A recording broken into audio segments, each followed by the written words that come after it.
11절까지입니다. 마태복음 21장. 오늘하고 이제 부활 주일은 이제 절기 주일이어서 종려 주일 설교를 또 이제 하도록 하겠습니다.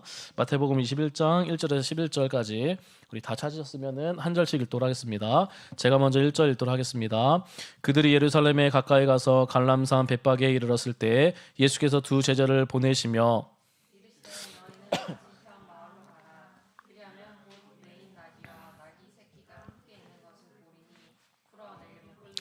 만일 누가 무슨 말을 하거든 주가 쓰시겠다 하라. 그리하면 즉시 보내리라 하시니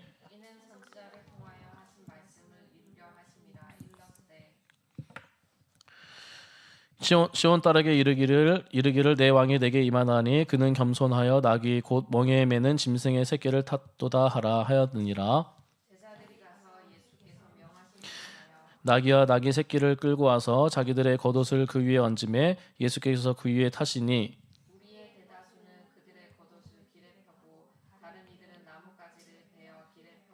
앞에서 가고 뒤에서 따르는 무리가 소리 높여 이르되 호산나 다윗의 자손이여 찬송하리로다. 주 이름으로 오시는 이여 가장 높은 곳에서 호산나 하더라.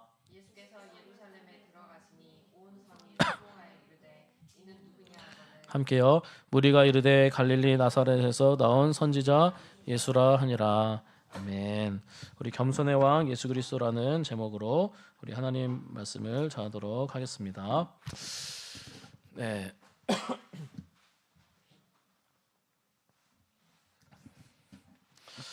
자, 여러분 개선문 들어보셨죠? 네, 개선문이 뭘까요, 여러분들? 개선문 들어보셨나요? 그래서 전쟁터에서 이제 승리해서 돌아오는 그 인물들을 좀 기리기 위해서, 높이기 위해서 세운 문이긴 하죠. 그래서 개선문, 여러 이제 개선문이 있을 텐데 가장 먼저 떠올릴 수 있는 개선문이 어딜까요, 여러분들? 네. 그래서 프랑스 파리에 이제 개선문이 또 있죠. 로마에도 있고 많이 있는데 특히 이제 프랑스 이제 파리의 개선문입니다. 그래서 나폴레옹이 승리 기념 행진 같은 이제 행사를 이제 파리에서 이제 자주 열었죠. 그래서 군사 행진을 이렇게 하기 위해서 넓은 공간이 이제 필요했죠. 그래서 이제 뭐 여러 이제 궁전들을 다 이제 뭐 부셔가지고 그렇게 이제 개선문을 세운 공간을 만들었습니다. 그래서 이제 이 티일리 궁전과 또 루브르 궁전 가운데 그 가운데 이제 자리에 이제 위치한 가장 유명한 그 개선문이 어떤 개선문이죠? 혹시 아시나요? 아시는 친구들 있나요? 네, 카루젤 개선문이죠. 카루젤 개선문. 나중에는 뭐 에투알 개선문도 만들었는데, 그래서 나폴레옹이 이런 카루젤 개선문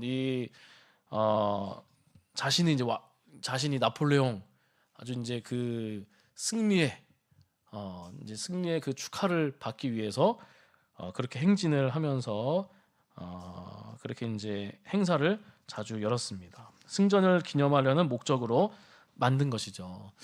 자, 근데 이 예수님 당시에도 이 대적을 물리치고 이제 본국 성읍으로 돌아오는 승리자에게, 승리자에게 이런 승리의 퍼레이드, 그는 개선 퍼레이드가 있었습니다.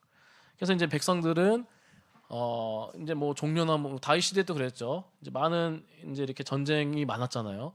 그렇게 이제 전쟁이 끝나고 이기고 돌아왔을 때 그런 개선문, 그런 이제 승리의 퍼레이드가 행진하면서 있었던 것이죠. 근데 예수님도 이제 이렇게 승리의 퍼레이드가 있었던 것이죠. 그래서 백성들이 종려나무 가지를 흔들면서 기쁨의 그런 환호로 승리한 이제 기쁨의 환호로 그렇게 예수님을 맞이했죠.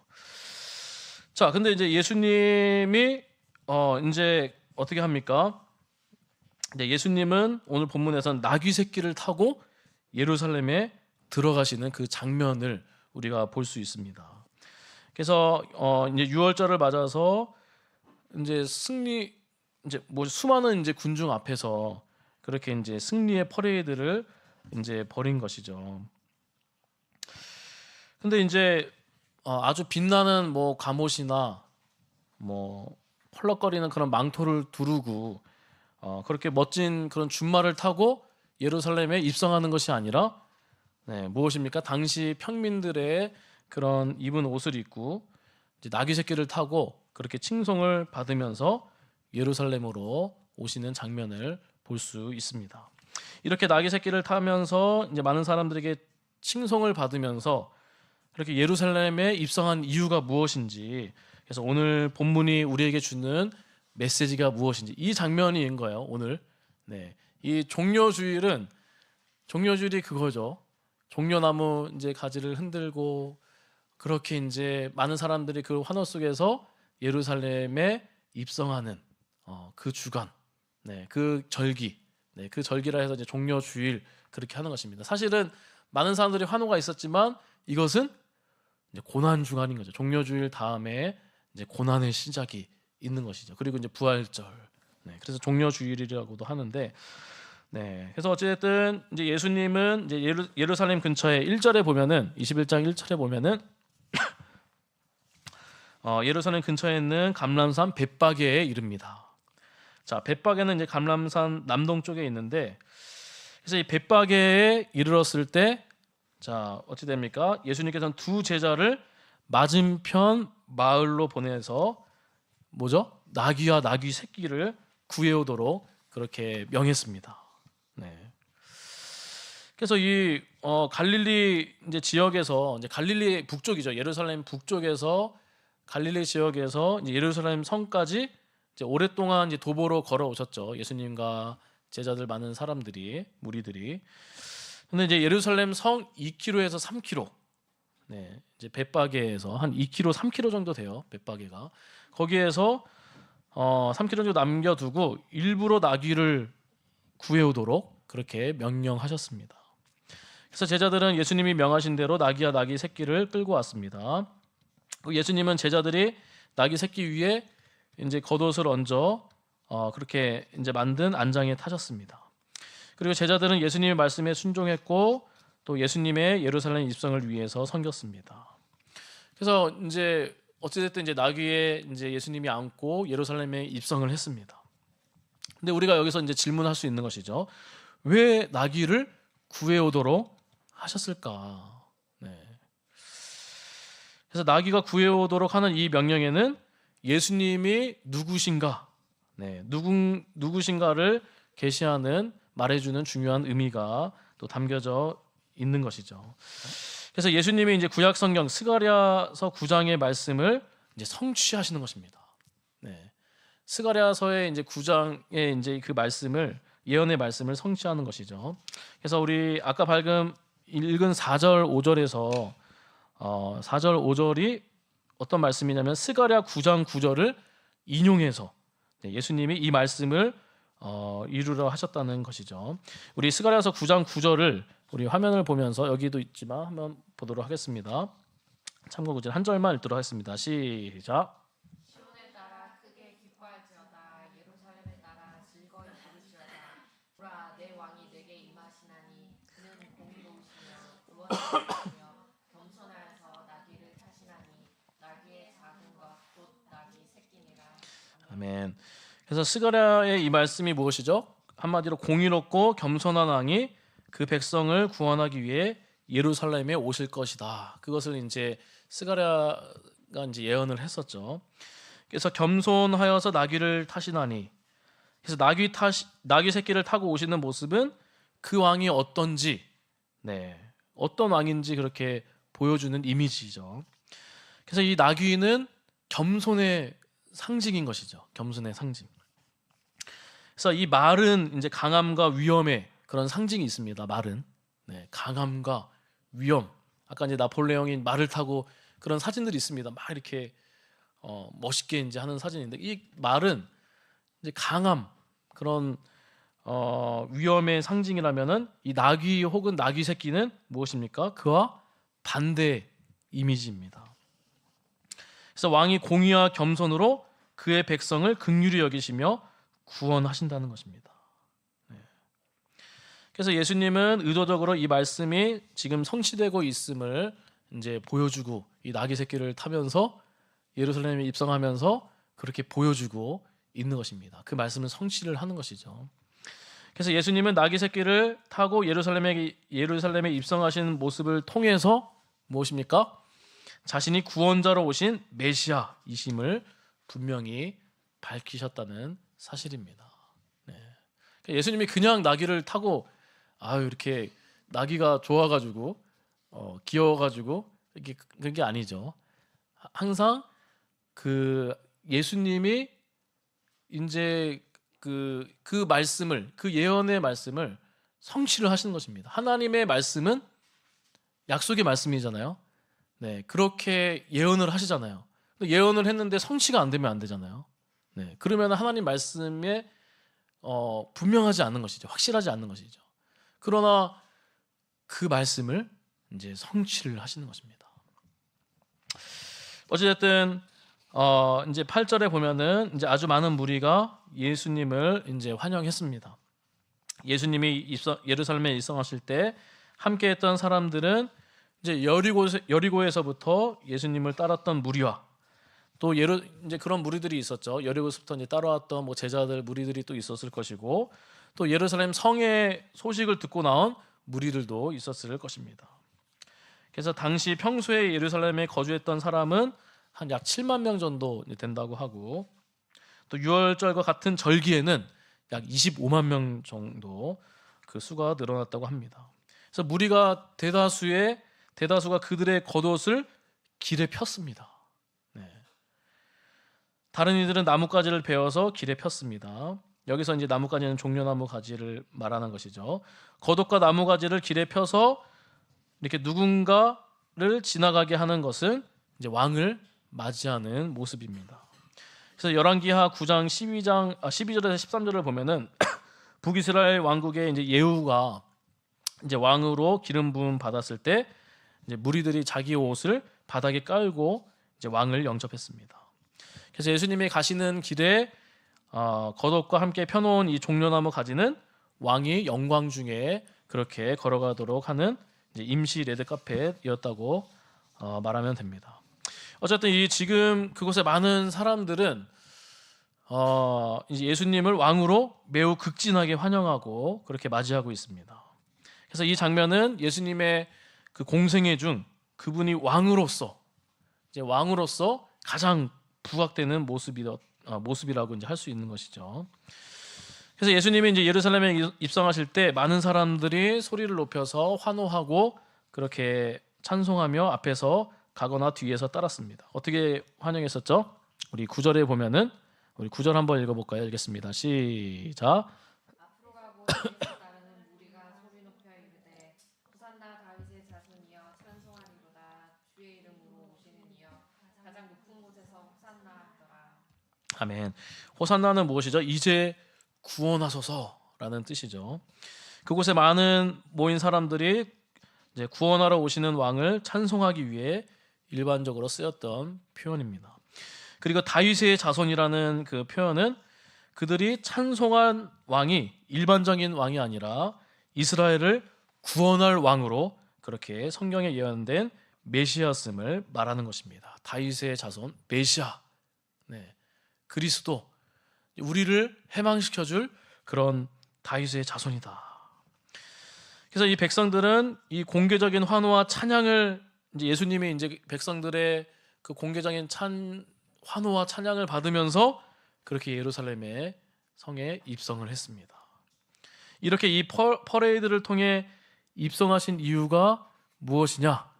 아까 말씀드렸듯이 자신이 누구인지를 그렇게 백성들에게 일깨워주기 원한 것이죠. 나귀를 타고 그렇게 입성하시는 것. 네, 내가 누구인지 그렇게 밝히는 것입니다. 자신이 바로 다윗의 자손으로 오신 메시아이고 죄와 죽음을 정복할 왕임을 선포하신 것이죠. 사랑하는 성도 여러분, 오늘 이 본문에서 우리에게 주는 교훈이 무엇인지, 오늘 사실 이 말씀인 것이죠.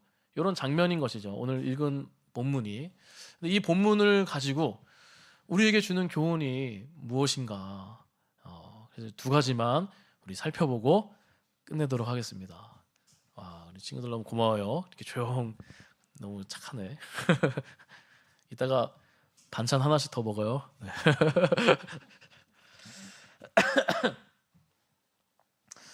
자, 그것이 무엇이냐면 첫째는 우리는 겸손의 왕이신 우리 빌립보서 통해서도 우리가 배우지만 겸손의 왕이신 예수님을 닮아가야 한다는 것입니다. 자, 예수님은 구원하시는 왕이시고 겸손한 왕이셨습니다. 그렇게 나귀 새끼를 타고 입성하신 것이죠. 우리의 왕이신 예수님은 겸손하신 분이죠. 그래서 우리가 고난 주간을 이제 앞두고 또 우리가 살아가면서 또 종려주일 예배를 드리면서 죄송합니다.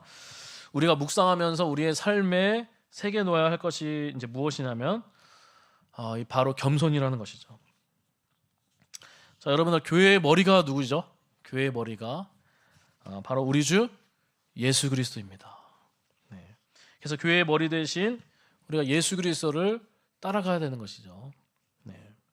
교회가 예수 그리스도의 겸손을 따라가고 있는지 우리가 자주 이제 점검을 해야 합니다.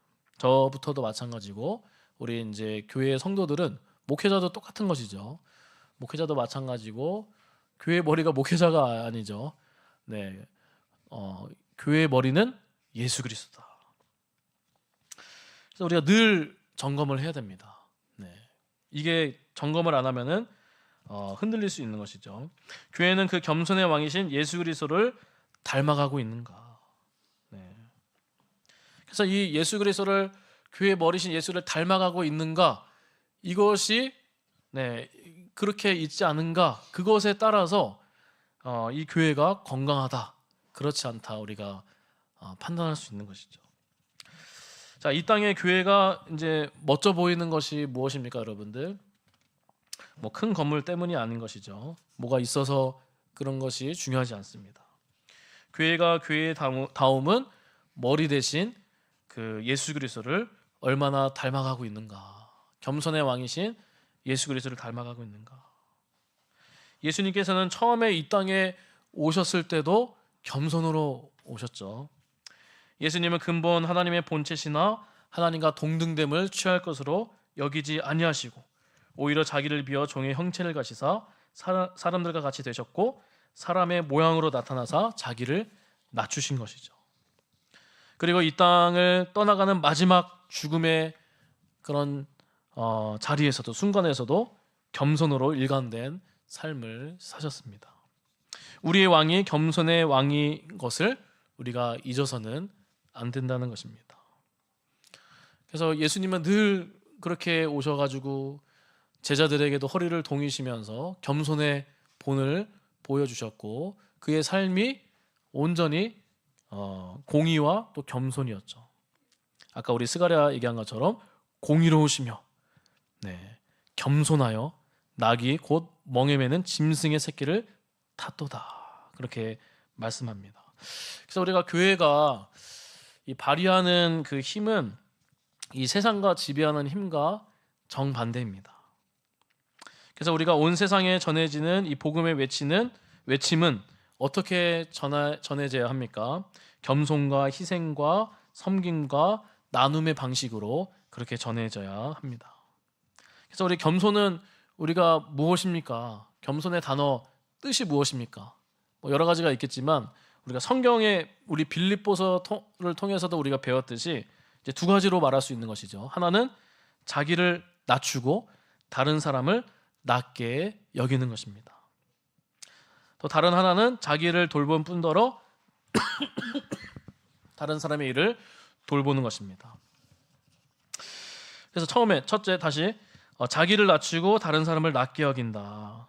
우리가 배웠지만 자기를 낮추고 다른 사람을 낮게 여긴다. 그래서 예수님을 닮은 교회는, 교회의 머리 대신 예수 그리스도를 닮은 교회는 자기 교회의 이름을 높이는 교회가 아닌 것이죠. 우리 교회만이 최고다, 나의 교회만이 최고다, 우리 교회만이 올바른 기준이 있고 올바른 교회다, 우리 교회를 알려야 한다, 그런 것이 아니죠. 물론 우리가 증명을 하기 위해서는 어쩔 수 없이 교회를 이제 드러내야 하는 것이죠. 중요한 이단들도 많으니까. 그러나 물론 이제 드러내는 그런 순간에서도 뭐 구호 현장이나 순간에서도 우리 교회 이름을 드러내는 것보다 이제 한국 교회 이름을 로 나아가는 것이 좋은 것이죠. 자, 우리도 마찬가지죠. 우리 자신들도 자신을 그렇게 자랑하는 일에 앞서기보다는 상대방을 높이는 일에 우리가 습관이 되면 좋겠습니다. 자신은 낮추고 남을 높이며 사는 인생. 남을 높일 때에도 그냥 이렇게 포장하지 말고 진정성을 담아서 상대방을 세워주고 인정하는 것이 좋습니다.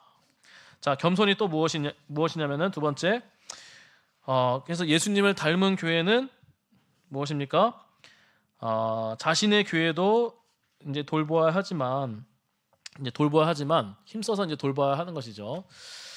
네, 그러나 동시에 다른 교회와 이웃을 돌보는데도 힘써야 하는 것입니다. 자기 일을 돌볼 뿐더러 다른 사람의 일을 돌보는 것이다.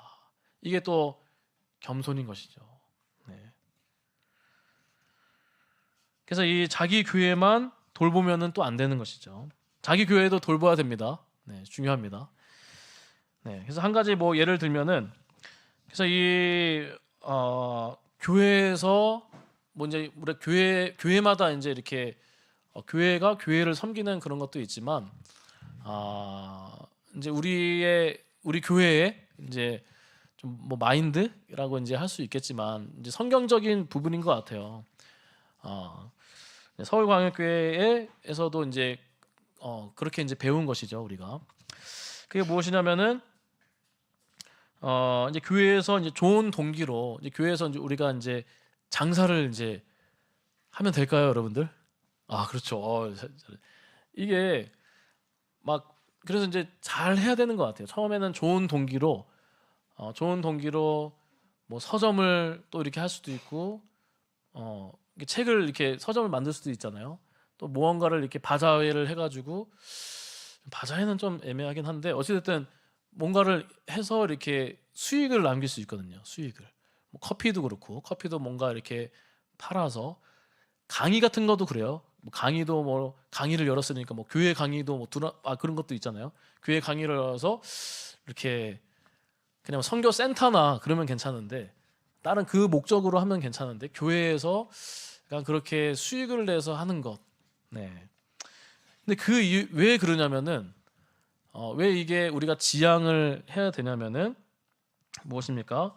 처음에는 이제 좋은 방향으로 이제 갈 수 있지만 나중에는 이제 그 동기가 잘못되게 갈 수도 있는 것이죠. 처음에는 그냥 선교 헌금, 무슨 헌금 이렇게 하지만 나중에는 이제 이게 뭐 인건비가 될 수도 있고 뭔가 될 수도 있고 다르게 이제 쓰일 수가 있는 것도 있고 그리고 또 중요한 것은 무엇이냐면은 그 주변에 우리의 주변에 이렇게 이제 뭐 커피집이나 뭐 서점이 있을 수도 있고 또 여러 뭐 다른 단체들이 또 있을 수 있는데 이렇게 단체들에게 또 피해를 줄 수가 또 있는 것이죠. 그래서 어쨌든 우리가 자기를 돌볼 뿐더러 다른 사람의 일도 생각을 하는 것이다. 네. 나만 생각하는 게 아니라 다른 사람의 일을 돌보는 것. 이게 저는 또 겸손이라고 또 볼 수 있는 것이죠. 자, 그렇게 우리가 이 오늘 첫째, 오늘 우리에게 주신 교훈은 겸손의 왕이신 예수님을 닮아가는 것이다. 교회가 또 가정이 우리 자손이 겸손의 왕이신 예수님을 닮아가는 저 여러분들이 되시기를 주님의 이름으로 축복합니다. 자, 두 번째, 자, 마지막. 자, 오늘 우리에게 주신 교훈은 마지막으로 예수님이 메시아라는 사실을 분명히 알고 믿고 살아야 하는 것이죠. 자, 예수님은 나귀 새끼를 타고 예루살렘에 입성하셨고 예수님은 호산나 다윗의 자손이요 찬송하리로다. 백성들의 공개적인 환호와 찬양을 받으면서 예루살렘에 입성했습니다. 이 퍼레이드를 통해서 입성하신 이유가 뭐라 그랬죠? 바로 자신이 다윗의 자손으로 오신 메시아이고 죄와 죽음을 정복할 왕임을 선포하신 것이다. 자, 예수님은 다윗의 자손으로 오신 메시아 그리스도입니다. 구원자. 그리스도가 이제 구원자죠, 구원자. 네. 그래서 그리스도는 히브리어로 메시아, 네, 메시아의 헬라어 번역이죠. 그래서 이 그리스도라는 말은 구원자, 기름 부음 받은 자, 네, 기름 부음 받은 자. 그래서 구약 성경에서 다윗의 후손 중 왕으로 기름 부음 받은 자가 다시 와서 종로로 타고 있는 그 이스라엘을 구원한다는 그런 예언을 따라서 그래서 이제 그런 예언을 따라 가지고 그래서 이스라엘 백성들이 기다리던 분이 바로 이 메시아, 곧 그리스도다. 네. 그래서 그리스도는 바로 예수님이시죠. 예수님이 그리스도입니다. 예수님은 그리스도로서 하나님의 특별한 임무를 띠고 이 세상에 오신 분입니다. 그 임무가 무엇이죠? 우리를 죄와 죽음과 사망에서 사탄에서 건져 주시기 위해서 우리 죄를 대신해서 죽는 것이 그 사명인 것이죠. 임무죠. 기름 부음 받은 자. 네. 그 임명장을 가지고 온 것입니다.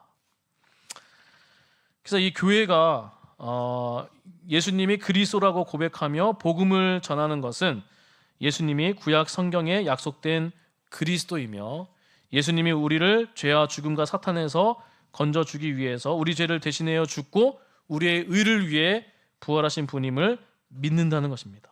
그래서 예수님이 그리스도시다. 예수님이 나의 그리스도시다. 이 베드로도 마찬가지예요. 주는 그리스도시요. 네, 하나님의 아들이시니다. 네. 그렇게 고백하는 것은 그렇게 우리 예수님이 그리스도시다. 행복의 시작 예수 그리스도. 네. 그렇게 고백하고 그렇게 복음을 전하는 것이 무엇이라고 그랬죠? 네.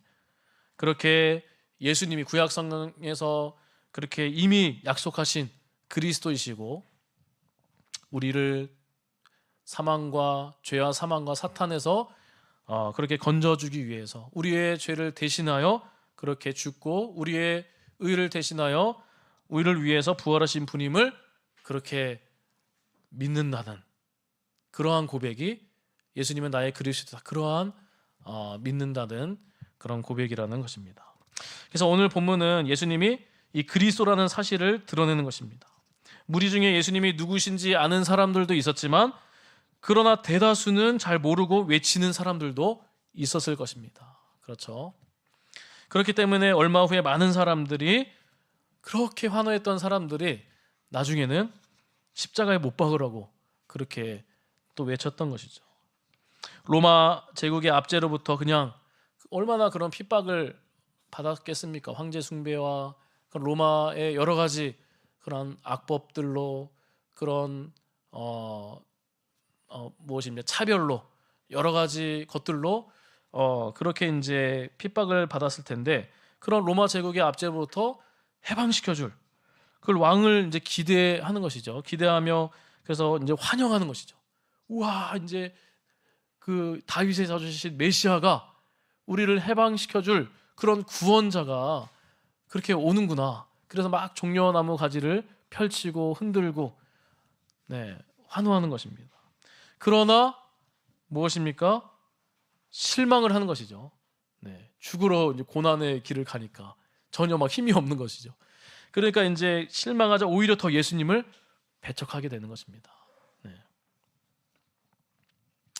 제자들조차도 예수님이 부활하시기 전까지는 정확하게 예수님이 그리스도라 그런 의미를 어느 정도 또 알긴 했지만 그 분명한 의미를 또 몰랐던 것 같습니다. 그래서 자기가 고난을 받고 죽임을 당하고 사흘 만에 살아나야 할 것을 제자들에게 여러 번 그렇게 가르쳤지만 이 제자들조차도 이 메시아 그리스도가 예수님이 그리스도인데 이 정치적인 메시아, 그냥 단순히 로마의 그런 정권에서 로마의 압자에서 건져내주실 그 로마를 확 해결해 주실 그 왕이 되어서 다 해결해 주시고 왕이 되어서 내가 그 왕 옆에 한 자리 차지하고 이 예수님을 내가 따라다니고 제자가 되면은 이 메시아가 구약 성경 속에 나타난 약속의 메시아 이걸 잘 몰랐던 것이죠. 네, 그 메시아, 이 분명한 그리스도라는 그 뜻을 잘 몰랐던 것이죠. 네, 다 해결해 줄 것이다. 내가 왕의 옆에 있기 때문에 내가 한몫을 챙길 수 있겠구나. 그런 부분을 더 제자들이 주목했을지 모릅니다. 어쨌든 무리와 이 제자들조차도 예수님을 정치적 메시아로 보고 자신들을 로마의 압자에서 해병시켜 줄 것으로 기대했습니다. 그들은 예수님의 사명이 죄와 죽음의 압제로부터 구원과 영생을 베푸는 영적인 것을 그렇게 깨닫지 못했던 것입니다. 그래서 오늘날도 이제 비슷한 것이죠. 오늘날도. 그래서 우리도 혹시나 예수님을 그저 이 문제의 해결사 정도로만 오해하고 있지는 않은가. 자, 예수님이 하나님이시라면은 내가 기도했으니 뭔가 기적을 베풀어야 되지 않냐. 네. 지금 이런 시국에 또 어려운 환경 속에 예수님이 신이라면은 하나님이라면은 네. 그렇죠? 뭔가 해결해 주셔야 되지 않냐. 네. 물론 예수님이 전지전능한 하나님이시고 지금도 중보하시고 일하고 계십니다. 우리의 간절한 기도를 하나님의 뜻에 따라 하나님의 방법에 따라 또 응답을 하시죠. 하시는 분이십니다. 그런데 중요한 것은 그 기적 위에 계시는 그 예수님이 누구신지를 우리가 분명히 알아야 됩니다. 기적에만 우리가 집중하면 안 된다는 것이죠. 네. 그래서 이 교회는 사실 이 기복신앙이 조심해야 됩니다. 기복신앙을. 네. 왜냐하면 이 기복신앙인데 이렇게 내가 하나님께 매달렸는데 안 해줘요. 그러면은 그 환호했던 그 이스라엘 백성들처럼 뭔가 안 되면은 정치적 메시아가 아니라면은 뭔가 우리를 해방시켜줄 우리에게 뭔가를 우리의 문제를 내가 이렇게 붙들었으니까 근데 그게 안 되면은 어느 순간에 확 돌변해 버리는 것이죠. 네. 에휴, 이제 뭘 믿어 내가 이제 다 믿어도 소용없어 이렇게 되는 것입니다. 안 주면은 그렇게 되는 것입니다. 이 기복신앙이 사실 이 교회를 또 이렇게 망가지게 할 수 있다는 것입니다. 복음이 진짜 복음이 되어야 되는데 복음이 기복주의 복음이 그렇게 되면 안 됩니다. 다른 말로는 예수 그리스도에 집중해야 하는데 예수님을 이용해서 하나님을 이용해서 돈과 명예와 번영을 주목하는 것입니다. 물론 성공 자체는 나쁜 것이 아니죠, 여러분들. 그렇죠? 저도 나름대로 성공하고 싶고 잘 되고 싶은 것이 있습니다. 누구나 그렇지 않습니까? 그러나 이것이 목적이 되면 안 되죠. 네. 그리스도인의 목적은 무엇입니까, 여러분들? 하나님의 나라입니다. 하나님의 나라.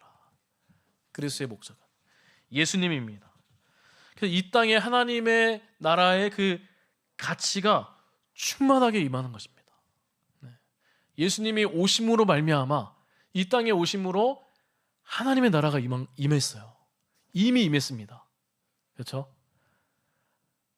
우리가 보이진 않지만 하나님의 나라가 있어요. 그 하나님 나라의 그 가치를 아는 것. 네.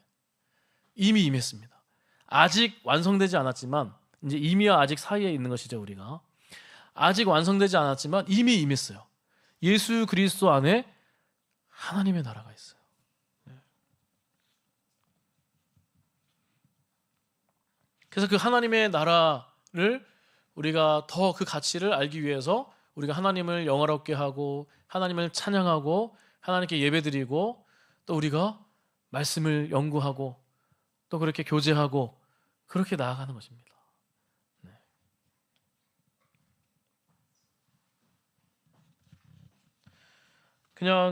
그런데 그것이 아니라 나의 잘됨, 나의 번영, 자녀들의 잘됨 이런 부분에만 눈이 멀면은 안 되는 것이죠. 이렇게 눈이 멀어서 그냥 복음을 예수를 이용하면 안 된다는 것입니다. 그래서 복음이 진짜 복음이 아니라 기복주의 복음이 되는 것입니다. 그래서 예수를 믿는 그리스도인은 예수님이 그리스도라는 사실, 구원자라는 사실. 네.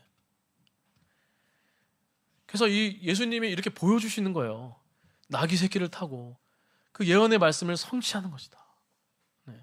너희들이 깨달았으면 좋겠다. 네. 내가 정치적인 메시아가 아니라 너희를 구원해줄, 영원한 사망에서 영생을 줄 그런 메시아다. 겸손의 왕이다. 그래서 우리가 저와 여러분은 죄와 죽음과 사탄에서 건져 주시기 위해 이 죄와 사망과 영원한 사망과 죄의 세력에서 사탄의 세력에서 건져주기 위해서 오신 그런 구원자 예수님은 그리스도시다. 왕이시다. 네.